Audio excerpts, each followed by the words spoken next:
For so many conversations on BizBlend listeners, we have talked about the conscious founder, the entrepreneur who builds from purpose, not pressure. But we are expanding that lens today because consciousness doesn't stop at leadership, it's reshaping marketing too. Well, I'm your host, Sana, and this is BizBlend, and today we are stepping into a new era, one where the loudest voice in the room doesn't always win, and hype has quietly lost its halo. Buyers today are more discerning. They crave substance, not slogans, authority, not arrogance. And that's exactly where and what today's guest embodies, listeners. Back in 1992, Mike Konrad founded Aquas Technologies, an equipment manufacturing company in the electronics industry, almost by accident. And what began as one man's defiance turned into a lifelong lesson in humility, transformation, and conscious entrepreneurship. From chest thumping ads to credibility driven marketing, Mike's journey mirrors the evolution of an entire generation of business leaders. And in an age where authenticity sells better than hype, his insights couldn't be more relevant. So, listeners, let's begin into this explorative conversation. And Mike, welcome to the show. And I'm really, really excited for this one. Thank you, Sana. I'm excited to talk to you and your Yeah. listeners. Yeah, super, super. Okay, so Mike, before we begin to understand about conscious marketing, let's try to understand the shift here. Um, and you have seen marketing evolve across decades, from megaphones, billboards, magazine ads to now credibility and content. What, in your eyes, marked the turning point where hype stopped working?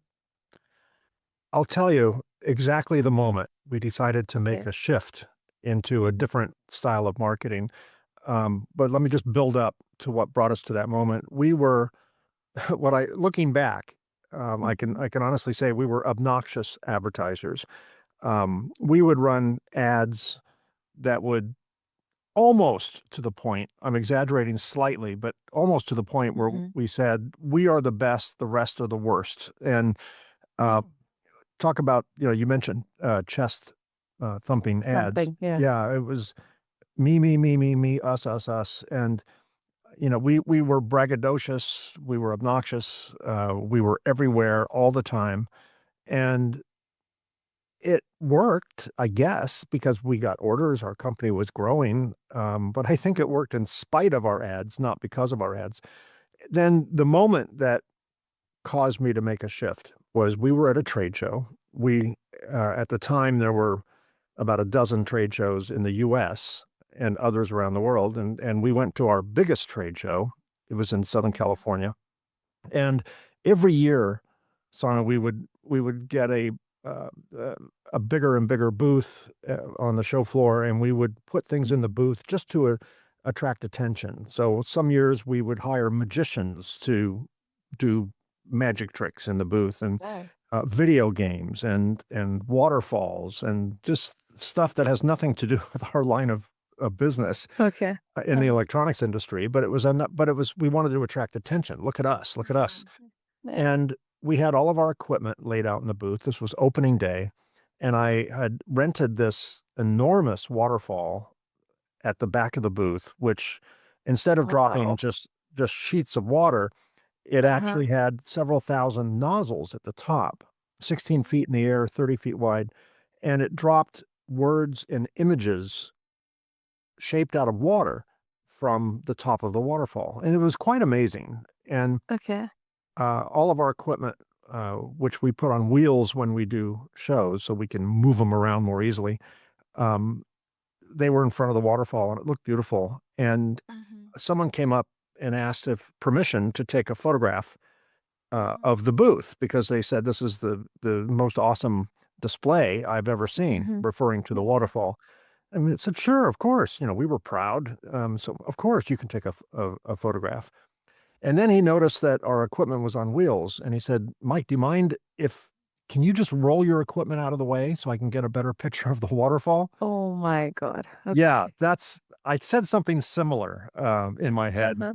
a little Okay. more coarse than that, and Yeah. I realized at that very moment, it just hit me over the head like a mallet, um, like a sledgehammer, that what are we doing? We're basically, those same people, the carnies that you see in carnivals, carnival barkers, and say, Yeah. "Come to my stand, let me take your money." We were them, and we don't sell waterfalls, we don't build waterfalls, they have nothing to do with our industry, and yet, we were so distracted by trying to attract people through Mm. shtick, through hype, that Mm. we lost our way, and at after the show was over, I met with our team, and we had come to the mutual decision that we're gonna stop all advertising, traditional, conventional advertising like we were doing. We're gonna stop it Mhm. all, cold turkey, right now, and we're gonna Mhm. immediately stop exhibiting at trade shows. Canceled the rest of the year's contracts with our shows, canceled our ad contracts, um, Okay. and we had a blank slate in front of us. So we decided that the best form of marketing that would both stand out because not too many people were doing it and be more useful would be something which I coined conscious marketing. Now, it turned out, even though I thought of that phrase, it turned out many other people had already thought of that phrase. Once I started Mhm. looking into it, I'm like, oh my gosh, I invented this phrase that's already been invented. But and the idea behind conscious marketing is to provide value, not hype, value. And I Mhm. learned quite counterintuitively that the best way to sell our products is to not talk about our products. No one cares about the Mm. specs of our products. Um, Mhm. we serve an industry in the electronics assembly industry that is having a very specific, highly technical issue that affects the reliability of their products. And the products that we build and sell resolve that issue. However, the industry at that time, and even today for that matter, really doesn't draw a line between the problem they're having and the cause of that problem. So they wouldn't even think we were a solution because they don't understand. Um, so we realized that, what we need to do is stop talking about our product and start identifying and connecting with the customer on a more emotional, valuable level. So we Mm. took all the energy from advertising and email blasts and trade shows and things like that, and we put it into workshops, non-commercial technical Mhm. workshops. We put it into non-commercial technical webinars. Um, when I refer to trade shows, I always refer to there's upstairs and downstairs at every trade show Mhm. in the world. Okay. Downstairs is the exhibit floor. That's where all the Yeah. carnival Right. barkers are. That's where all the equipment Right. lives and all the Yeah. salespeople wanting to scan your badge and call you forever after that. And upstairs is the technical conference. That's where Yeah. engineers go to learn and speak, whatever they're doing. And I realized that we were on the wrong floor. We need to go upstairs, not downstairs. Nothing wrong with being Okay. downstairs, but the way we were doing it downstairs was bad. So I immediately switched over to an education model. And we started Mm. speaking at conferences, started writing white papers, started, I travel around the world speaking at conferences now, all about reliability, which is what we're in the business to improve, Mhm. and what is causing our industry's technical issues, reliability issues, and what the best practice solutions for those issues are. None of our presentations even had a photograph of our equipment.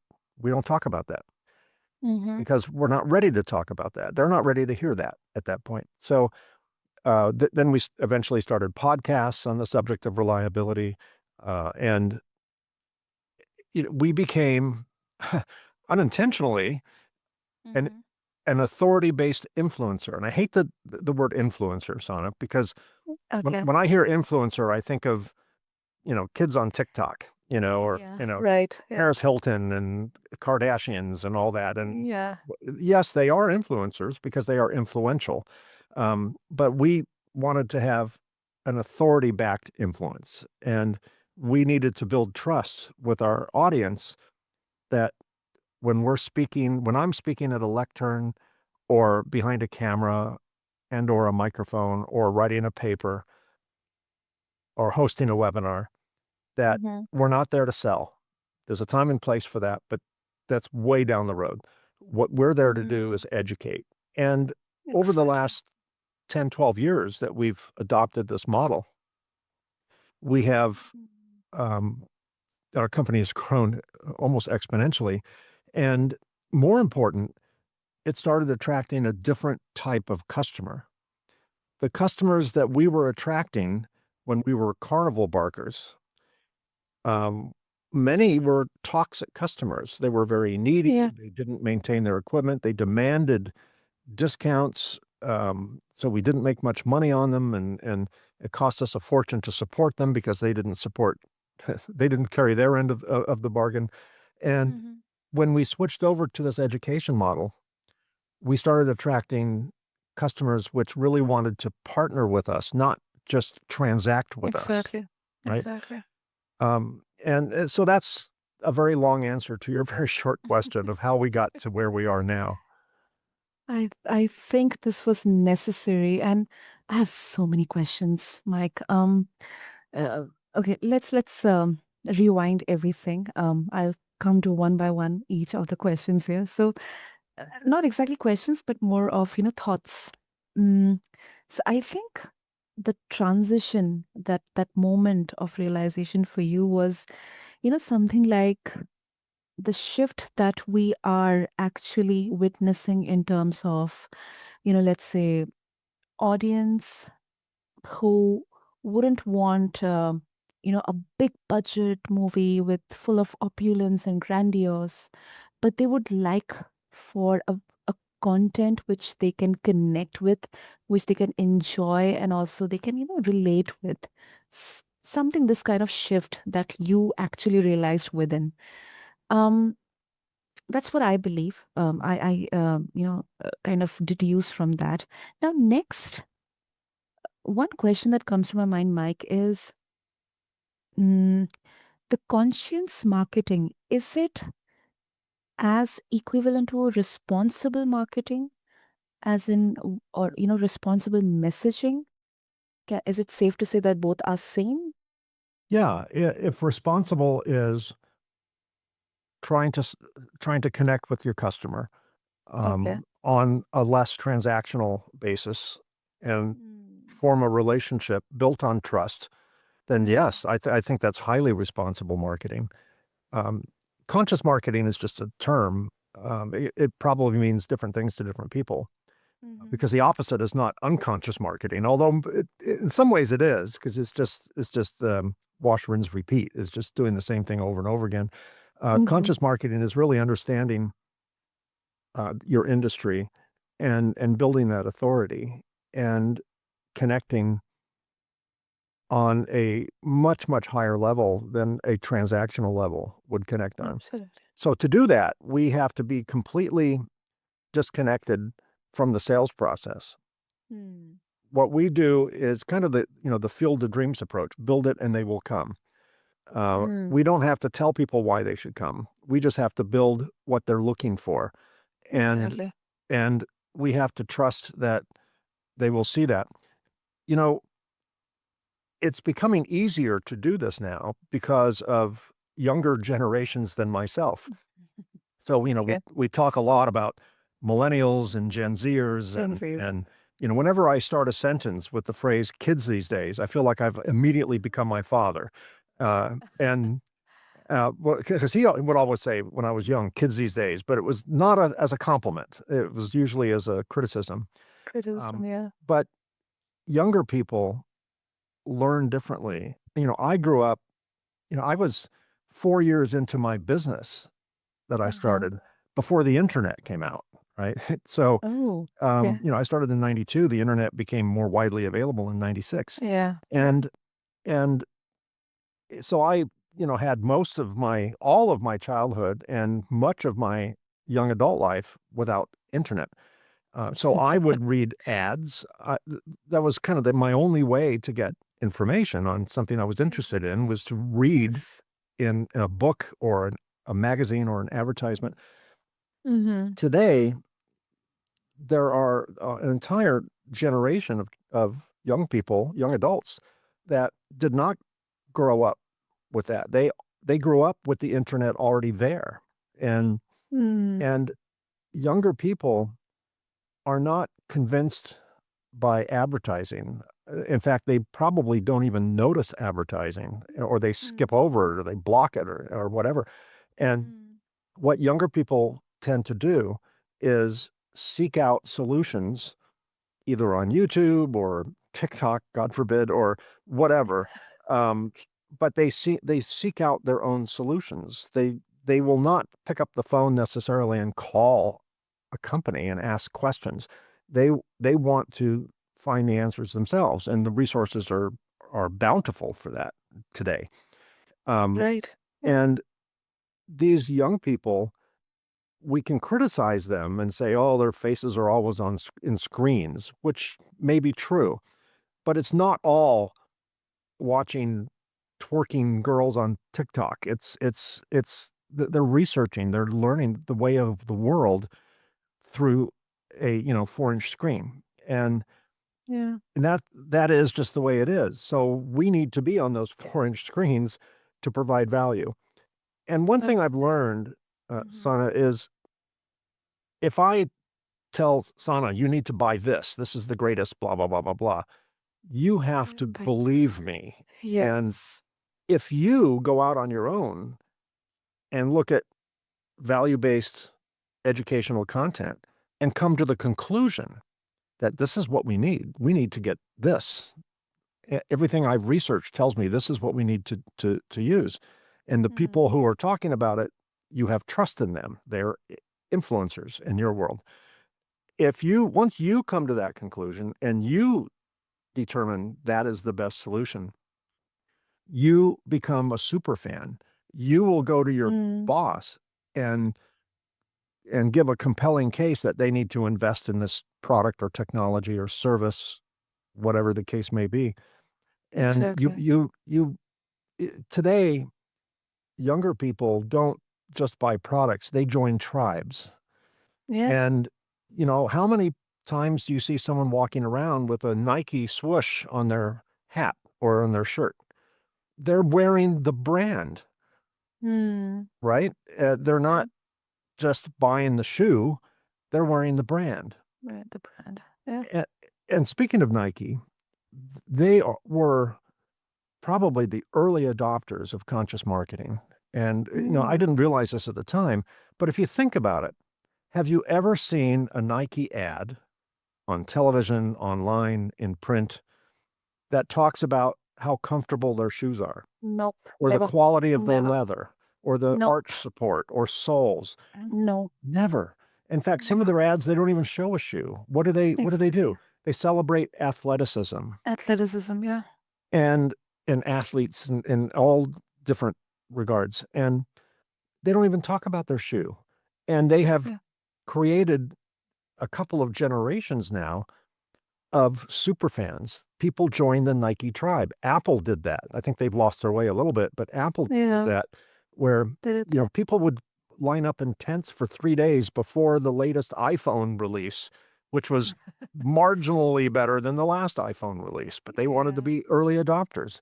Um, when you buy a Mac, I'm a Mac guy, so I know this. When you buy a Mac, they give you a sticker of an apple Exactly. because they expect me to, I don't know, put it on my car or my forehead or something. I don't know. But, but, you know, once you become that super fan, once you join the tribe, then you will carry their torch. You will tell everyone who will listen how much you love that product or that service. And you can't advertise your way to that, by just talking about yourself. You have to really talk about your customer and get that connection so that, oh, they get me. When I buy Macs because I do a lot of content creation, and Macs are really Mhm. good for that. And Yeah.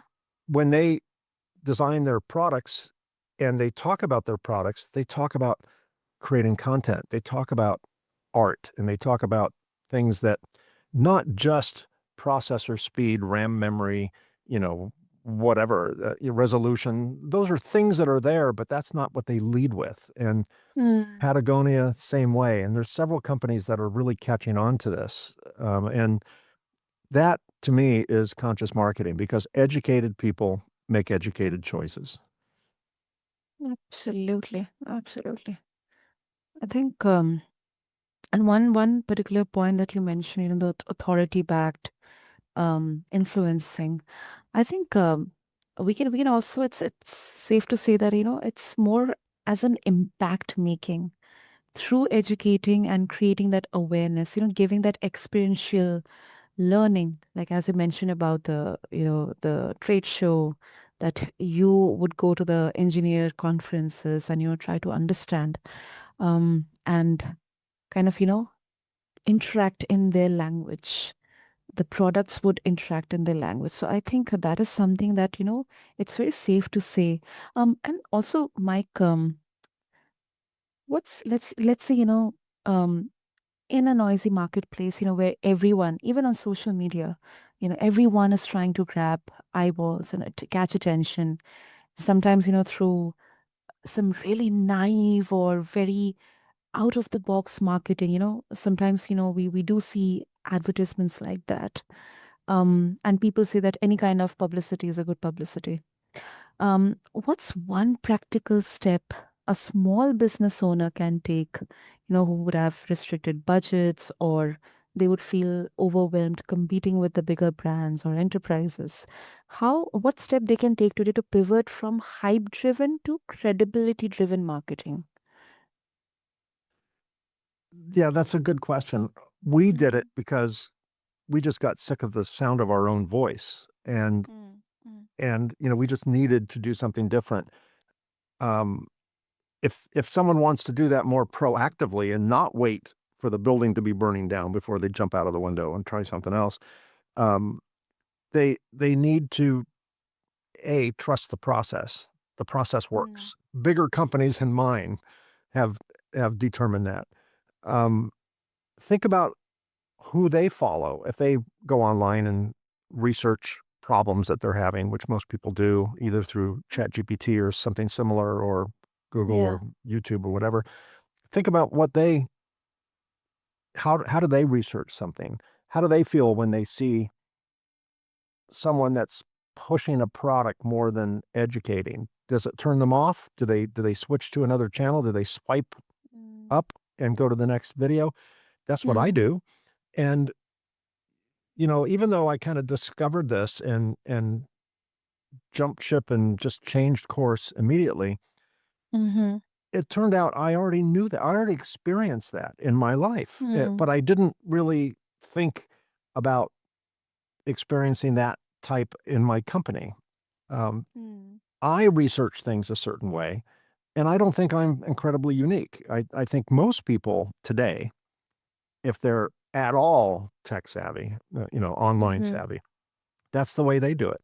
And if you just think about what causes you to connect to a person or a product or a company, was it the ad in a magazine that talked about their greatness and how many awards they won?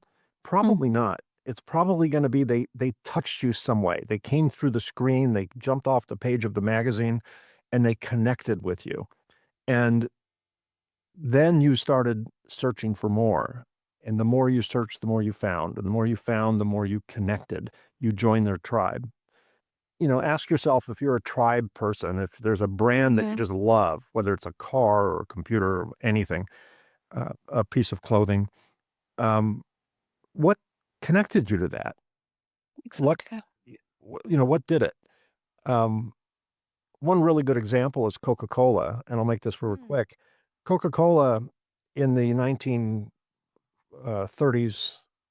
20s, 30s, and early 40s mhm, discovered that, during the wintertime, their sales dropped because, of course, Uh-huh. it's a cold drink, Uh-huh. right? Yeah. And their ads were all how refreshing Coca-Cola was in Refreshing. summer. Yeah. Yeah. Beat the heat, try Summer. Yeah. Coca-Cola. And Yeah. this was the days before air conditioning and all that, so it made sense. So they hired an advertising agency to say, what can you do for us to help us sell more Coke during the winter? And they came up with a campaign, which they still use today. And it involved Santa Claus. And Ah. before that time, there was no universal image of Santa Claus. Some um, versions of Santa Claus had him look more like a homeless vagrant, Okay. and this was largely the days before a lot of color ads and things like that. So sometimes you Uh-huh. brown or whatever, and they said no, we want to equate um, Christmas time, which in many parts of the world was a significant holiday, not as Mm-hmm. significant as it is today. Back in those days, Easter in Christian based Mm-hmm. countries which predominantly are Christian based, they celebrated Easter way more than Christmas. So Mm. Coca-Cola redesigned through their ad agency what Santa Claus would look like. They made him a little fatter. They made him jolly. They gave him red cheeks. And most importantly, they dressed him in what color? Red. Red. Red. Yeah. By the way, that was Coca-Cola red. That's the same exact shade of Oh. red that was on their logo. And Ah. they started equating Christmas time with Coke because it would have Santa eating a cookie that the child left out and drinking a bottle of Diet Coke. Mm. And that actually, after several years, caused Christmas to be by far the number one holiday in countries which celebrate Christmas. And that was Yeah. Coca-Cola. Now think about it, Sana. If Pepsi had thought of that first, Santa would be dressed in a blue outfit. Blue. Exactly. But that's how influential Coca-Cola was. They changed not just selling more of their product during the wintertime. They Mm. they created the modern image of what Santa Claus, this, magical imaginary figure that comes from St. Nicholas way back. They created the whole image that we still use today. Every mall, every shopping center in many countries over the holidays hire someone to dress up in that Coca-Cola red Santa suit. And Yeah. and that came from Coca-Cola. And they not only changed how their product sells, they changed the culture of much of the world. And that was conscious marketing. And that is what is conscious marketing and the power of it. Wow. Wow. I think, oh my goodness, yes. I think whenever we are trying to understand something, listeners, I think more than just the theoretical aspect, I think the best way to learn is through examples. Um, and I think, Mike, you have done a superior job in that. I really, really, really enjoyed this conversation. And of course, before we wrap up, if our listeners they would like to connect with you or they would like to listen to your podcast, what would be the best way? Well, there's a few choices. My podcast on the subject of entrepreneurship is called the Reluctant Entrepreneur Podcast. And people can find that at reluctantentrepreneur.podcast.com. And then if they really want to drop down the technical rabbit hole and go deep into technology and electronics and reliability, um, less interesting, but if you're not in that space, it might be less interesting. But if you have some electrical engineers, in your audience, that would be Reliability Matters podcast.com. And each of those Super, websites has links to me in it. So, super, super. So, listeners, I'll have all the details in the show notes for all of you. So, just refer to them along with this episode on your favorite podcast platform. And if I can um, summarize this conversation, I think this really felt like a mirror, like really getting back to the basics of marketing and reflecting not just how it has changed, but how we have. Once upon a time, it was maybe about being the loudest in the room, but now it's about being the most trusted. And listeners, Mike's story, the transformation, that reminds us that conscious leadership and conscious marketing share the same foundation, integrity. Because when the hype fades, credibility, compassion, and consistency are what remain. So, Mike, thank you. Thank you so much.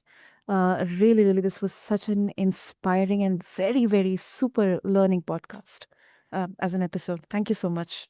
Thank you, Sana. Thanks for inviting me on the show. And I appreciate the efforts that you're making through your podcast to change the world, make it a better place.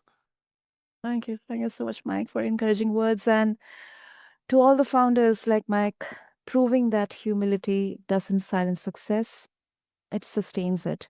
Until next time, this is Sana reminding you, in business and in life, authenticity isn't a strategy or a buzzword, it is your superpower. Thank you.